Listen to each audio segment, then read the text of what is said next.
ખેડૂતોને લઈને અત્યારે વિષય ખૂબ ચર્ચામાં ચાલતો હોય છે। એવામાં અત્યારે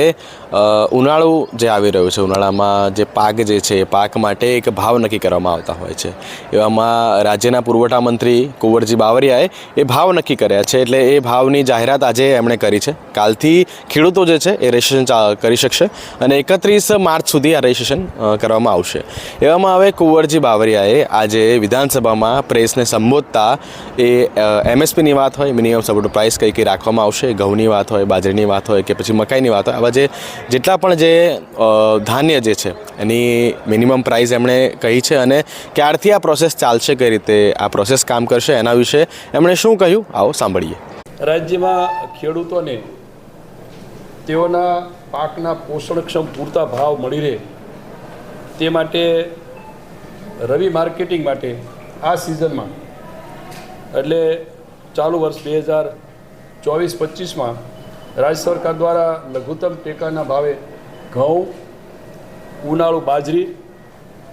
અને મકાઈ, જુવાર વગેરે ખરીદી અમારું ગુજરાત રાજ્ય નાગરિક પુરવઠા નિગમ એટલે અમારા નિગમ મારફતે ગાંધીનગર ખાતેથી એટલે અમે ખરીદવા માટેની આજે આપણે જાહેરાત કરીએ છીએ। આજે ચારેય ઉનાળુ સિઝનની આ ખરીદી એ અમે આગામી અમને તારીખો નક્કી કરીએ પ્રમાણે ખરીદી કરવાના છીએ અને એના સેન્ટરને વિગત કહીએ તો ઘઉં જે ભાવે ખરીદવાના છે પ્રતિ ક્વિન્ટલના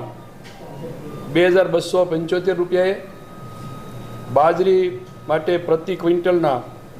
₹2500, જુવાર હાઇબ્રિડ જુવાર એના માટે પ્રતિ ક્વિન્ટલના 3180 રૂપિયા, જુવાર માલદંડી એટલે ઊંચી ક્વોલિટીની હોય છે એના 3225 રૂપિયા, મકાઈ પ્રતિ ક્વિન્ટલના 2090 રૂપિયાના ભાવે આ લઘુત્તમ ટેકાના ભાવે નક્કી કરેલા ભાવે અમે ખરીદવા માટેનું અમારા નિગમના માધ્યમથી નક્કી કર્યું છે।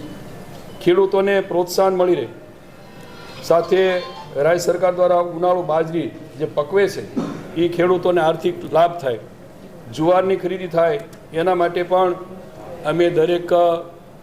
એક ક્વિન્ટલ દીઠ 300 રૂપિયા બોનસ પણ જાહેર કર્યું છે।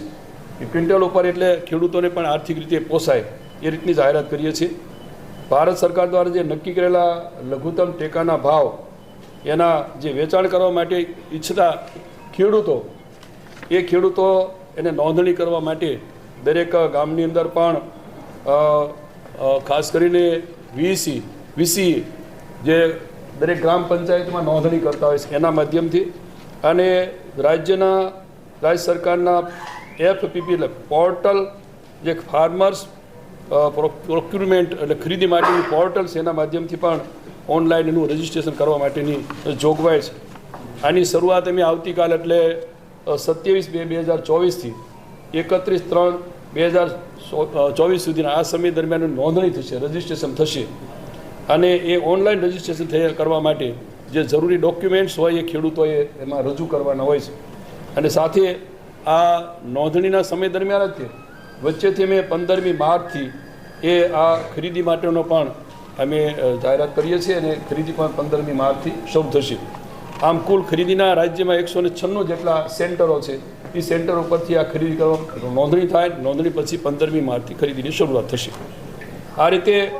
એની સાથે નોંધણી કરવા તો ખેડૂત જે સામાન્ય રીતે નક્કી કરેલા ડોક્યુમેન્ટ લઈને જાય અને એ પ્રમાણે નોંધણી થયા પછી આગામી દિવસથી ખરીદી શરૂ થશે।